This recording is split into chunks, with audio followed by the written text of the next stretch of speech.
ನಮಗೆ 5 ಗಂಟೆ ಸುಮಾರು 112ನಲ್ಲಿ ಮಾಹಿತಿ ಬಂತು. ಆ ಮಾಹಿತಿ ಪ್ರಕಾರ ಕೂಡಲೇ ಹೊಯ್ಸಳ ವೆಹಿಕಲ್ ಇಲ್ಲಿ ಬಂದು ಈ ಒಂದು ಘಟನೆ ಅಟೆಂಡ್ ಮಾಡಿದ್ದಾರೆ. ಬಂದ ಮೇಲೆ ಅವರು ನೋಡಿದ್ದಾರೆ 3 ಜನ ಹೆಂಗಸು, ತಾಯಿ ಮತ್ತು ಮಗಳು. ತಾಯಿ ಅವರ ಹೆಸರು ಭಾಗ್ಯ ಅಂತ, ಮಗಳು ನವ್ಯ, ಮತ್ತು ಅವರ ಸಂಬಂಧಿಕರು ಒಬ್ಬರು ಹೇಮಾವತಿ ಅಂತ 23 ವರ್ಷ. 3 ಜನ ಬಾಡಿ ಒಂದೇ ರೂಮ್ನಲ್ಲಿ ಶಾರ್ಪ್ ವೆಪನ್ನಿಂದ ಮರ್ಡರ್ ಆಗಿ ಅಲ್ಲಿದ್ದರು. ಸೊ ಈ ಸಂದರ್ಭದಲ್ಲಿ ಒಬ್ಬ ಗಂಗರಾಜು, ಈ ಭಾಗ್ಯ ಅವ್ರದ್ದು ಹಸ್ಬೆಂಡ್, ಗಂಡ. ಸೊ 42 ವರ್ಷ. ಇವನು ಹೋಮ್ ಗಾರ್ಡ್ ಆಗಿ ಕೆಲಸ ಮಾಡ್ತಿದ್ದಾನೆ. ಸೊ ಇವನು ಮರ್ಡರ್ ಮಾಡಿಬಿಟ್ಟು ಅವನೇ ಬಂದು ವೆಪನ್ ಜೊತೆಗೆ ಪೊಲೀಸ್ ಸ್ಟೇಷನ್ಗೆ ಸರೆಂಡರ್ ಆಗಿದ್ದಾನೆ. ಸೊ ಈಗ ಮುಂದಿನ ಕ್ರಮ ನಾವೀಗ ಮಾಡ್ತೀವಿ.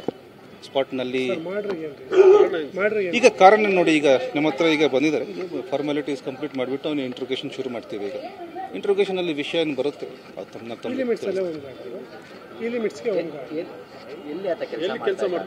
ಇದು ನಮ್ಮ ಹೆಬ್ಗೋಡಿ ಪೊಲೀಸ್ ಠಾಣೆಯಲ್ಲಿ ಹೋಮ್ ಗಾರ್ಡ್ ಆಗಿ ಕೆಲಸ ಮಾಡ್ತಿದ್ದಾನೆ. ಈಗ ಬಾಡಿಗೆ ಮನೆಯಲ್ಲಿದ್ದಾರೆ ಅವರು. ಆ ಡೀಟೇಲ್ಸ್ ನಾವು ಈಗ ಕೇಳಬೇಕು, ಫರ್ದರ್ ಡೀಟೇಲ್ಸ್. ಈಗ ಅವರು ಇರೋದು ಇಲ್ಲಿ ನೆಲಮಂಗಲದವರೇ ಪಕ್ಕದಲ್ಲಿ, ಬಟ್ ಇಲ್ಲಿ ಕೆಲಸ ಇರೋದ್ರಿಂದ 6 ವರ್ಷದಿಂದ ಇಲ್ಲಿಗೆ ವಾಸ ಮಾಡ್ಕೊಂಡಿದ್ದಾರೆ. ಸರ್, ಮನೆಯಲ್ಲಿ 4 ಜನ ಇದ್ದರು, 3 ಜನ ಇದ್ದರು. 3 ಜನ ಮತ್ತು ಅವನು ಇದು ಅಕ್ಯೂಸ್ಡ್. ಸರ್, ಏನು ಅಷ್ಟೊಂದು ಬ್ರೂಟಲ್ ಮಾಡಿದ್ದಾನೆ ಸರ್?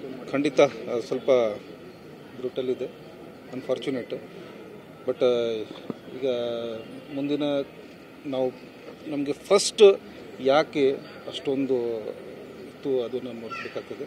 ಫಸ್ಟ್ ಅದೇ ಹುಡುಕಾಡ್ತೀವಿ. ಸೊ ಎನ್ಕ್ವೈರಿ ಮಾಡಿದ ಮೇಲೆ ನಮಗೆ ನೆಕ್ಸ್ಟ್ ವಿಷಯ ಗೊತ್ತಾಗೋದು ಇಷ್ಟೊಂದು ಬ್ರೂಟಲ್ ಯಾಕೆ. Thank you.